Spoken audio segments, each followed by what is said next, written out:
So now we're talking about wins and biggest challenges. I'm going to turn it over to Peter Schmitz.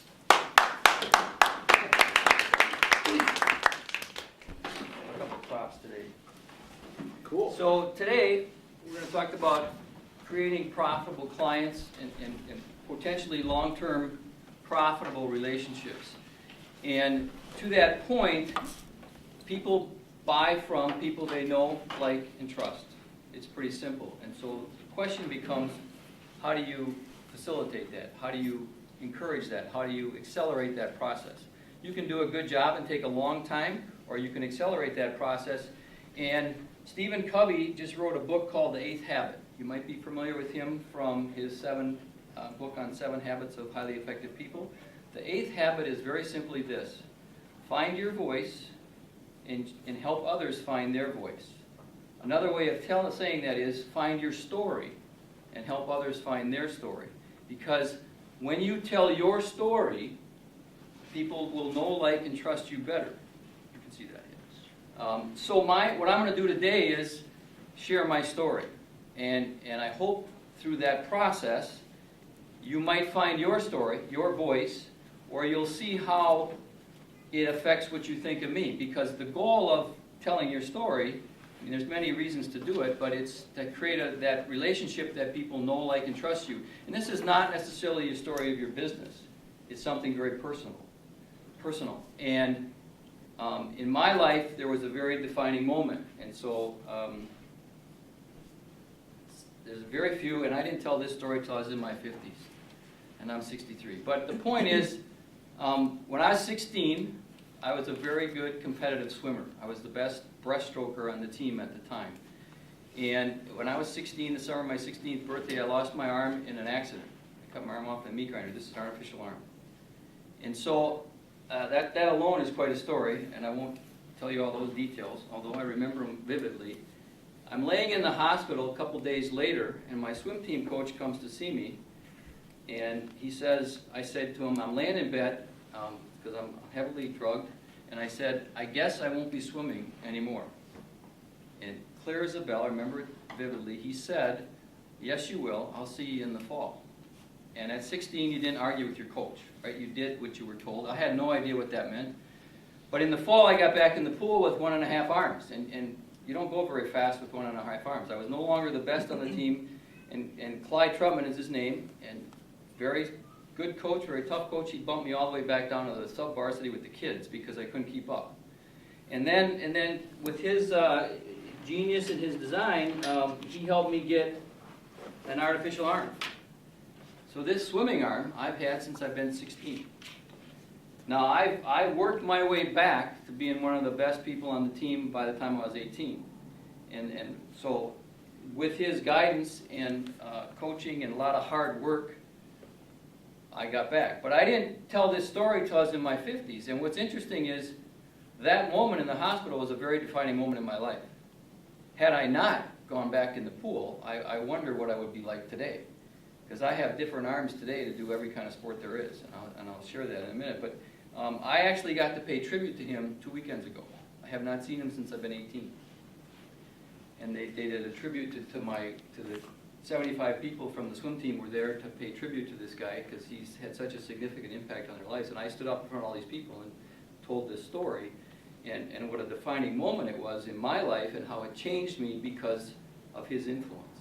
And so that's a big part of my story, and what you have to discover is what's that moment in your life. What's your voice? What's your story? So you can impact others. I heard your story about your heart. That's a pretty defining moment. Right? And so, you know, this past year, I started doing triathlons. This arm finally broke to the point they couldn't fix it anymore. So now I have a brand new swimming arm. And I did 5 triathlons this past summer. And I also have an arm special for bike. I now have 10 arms for different activities. This is an electric hand. But the point is, that's my story. And when you learn to tell your story in a humble way, not like, isn't it great about me, then aren't I wonderful because I did all this, then you affect the relationship you have with people. People can find their voice, they can be inspired, whatever that occurs. Now I build relationships. Now, telling my story is not so simple because it takes a little bit, but everybody has a voice. And Stephen Covey talks about finding your voice, and when you find your voice, you'll inspire others to find theirs. I now compete with a group called Dare to Try, and they have an armband under here and their motto is one inspires many.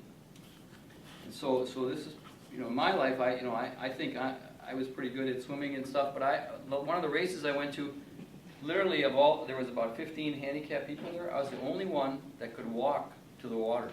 Everyone else had to be carried.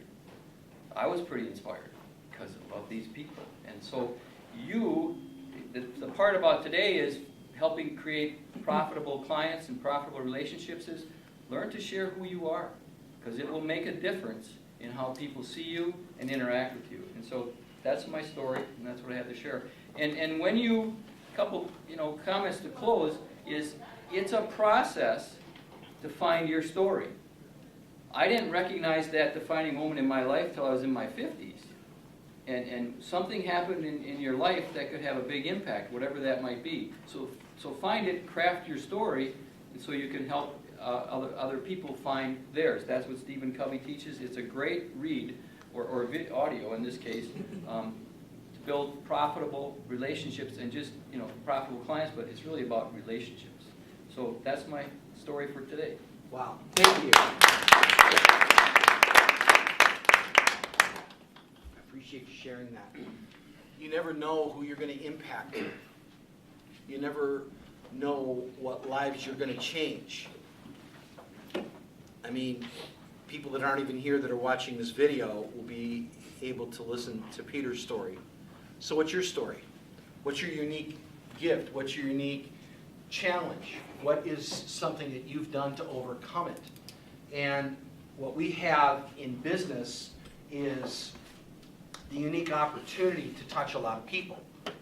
And the thing that runs any organization, whether it's profitable clients or whatever, is an operating system.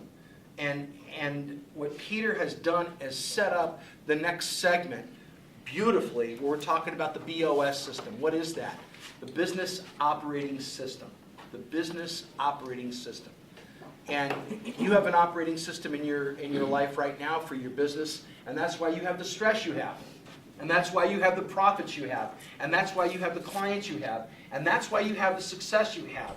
And that's why you have the things that you can't overcome right now in your life, because of the system you have right now. All right? So what we've tried to do over the last 30 years, and it has been successful all across the United States, all across the world, is creating a system where it incorporates the DNA of people, the DNA of business, and the DNA of life. The DNA of people, the DNA of business, and the DNA of life. And that's what we call our BOS system, our business operating system. The three components is personality mastery, the 530 grid, and the natural laws. So the first thing that I'd like to do is let's take a look at personality masteries, and when it comes to attracting profitable clients. So let me ask you a question. What would be a profitable client for you? What is a profitable client? Yes. Somebody who's already learned how to invest in themselves. Somebody who's already learned to invest in themselves. Interesting. And go for what they want instead of continuing in, well, I don't have time right now, I don't have the money. And when you get down to it, they have both, but they have to bring themselves back in to allow themselves to do something for themselves. Okay. So that's your definition of what a profitable client is. Yeah. Who else has a definition of a profitable client? You raised your hand? Yeah, I think a profitable client to me is someone that, in a sense, has figured out the way I'm doing it is not working, and I'm looking for some new methods, tools. I'm open, I'm a transformer, I'm innovative, I'm creative. But what all too often happens is we get stuck. There's something, a thought, a belief, the past that gets in our way, and that prevents us from bringing a profitable client. Interesting. Would you say that most people, because you've done a lot of sales training, and top 3% of Toastmasters? Right. So would you say in all the people that you've trained internationally, is it corporate 50 companies? Right. So you've trained a lot of people. How many people have you thought you've trained over the years? Probably about 10,000 people. Okay, so that's a pretty good size group to look at. Would you say most people like to be sold the way they like to be sold? No, They don't? they don't. Okay, what do they like? Well, one of the things that I focus on is there's all these sales ideas and methodologies from the past, like spin selling, and one of the newest breakthroughs is something called insight selling. So that is about being able to come to someone and to get them to see that the way that they've been doing it and the way they've been focusing on the way they're doing their business is not working. So it might be about, I'm gonna look at Joe for a moment. Joe, you have a coffee shop, a cafe. How are you drawing people into it? It might be, one of the things the public is missing is they're missing that time to just take time to themselves and to relax and to enjoy each other's company. That's how you can potentially draw people in. And then in sales, what happens often is that we go in talking about a product. We go in directly to the features and the benefits without really finding out, who's the audience and what is the gap, what's the problem they have. Once we know what that gap and problem they have is, then we can present an insight to them of something they're missing. Does that make sense, Kevin? Absolutely it Okay. does, and that ties it right into personality mastery. Until we know who our audience is, we really don't know how to present, not even the solution or the idea or the insight, is the fact is, who is our audience? Who is a profitable client? Who are you dealing with? So one of the things that we can ask people after saying what's your biggest challenge, professionally, personally, whatever it is, we can take them, we can say, well, let me ask you a question. I do things a little bit differently than other people do. So I'm just going to give you a quick quiz. I hope you don't mind we do this. No, I don't mind you doing this. Okay, so my question is, what shape do you like the best? Do you like the cube, the pyramid, the wavy line, or the ball? Again, the cube, the pyramid, the wavy line, and the ball, in order. And so I'm going to ask that to you, Sandy. All right, let me just pick on you here. Which one do you like? The cube, the pyramid, the wavy line, or the ball? First one. The pyramid. The pyramid, okay. What's your second one? The wavy line. The wavy line. What's your third one? Circle, The circle. square. Okay. Thank you. So I appreciate you letting me know that. Now, what would cause you the most frustration, Sandy? Things being out of order, things being out of control, things being boring or not fun, or conflict with others. Again, things being out of order, things being out of control, things being boring or not fun, or conflict with others. Things being boring and not fun. Okay, so things being boring and not fun. What's your second thing that would really, ugh? Give it to me again. Sure. Things being out of order, things being out of control, or conflict with others. Conflict with others. Conflict with others. Now, out of things being out of order, things being out of control, what would be the next thing that would really just mess with you? Things being out of control. Things being out of control. Okay. So, let me see if I can help you out a little bit here. Maybe I could share a few things with you, understanding who Sandy is, and I appreciate you letting me do that. So, let me just see if I got this right. You like to get things done, and you like them done now, but you're expressive in the fact that you like to have fun while you're doing it. One of the things you brought up is that you're really caring for people.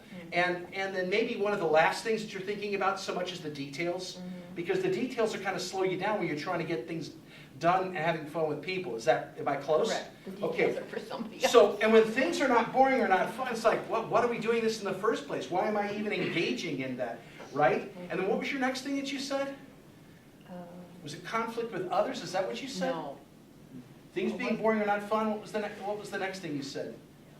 That's what I thought you said. Okay. Secondly, conflict with others. So Okay. you're having fun, but you don't want the person in the room, you want to make sure that everybody's taken care of. And everybody's personality is making sure that everybody's engaged in what they're doing. Things being out of control, things being out of order. See, I have an understanding now about how to present ideas, insights, services, sales to Sandy. And I did that in what? A couple of minutes. Can you do this? Yes. Yeah, we should be. Of course you can do this. Of course you can do this. And now you've differentiated yourself. You're attracting profitable clients, and we haven't talked once about what you're doing yet for a profession. We're talking about a human being, talking to another human being.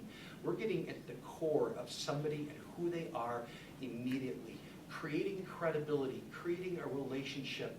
And now you've linked them into what you're doing, and whether it's your services or products is immaterial. Correct. It's immaterial at this point. Why?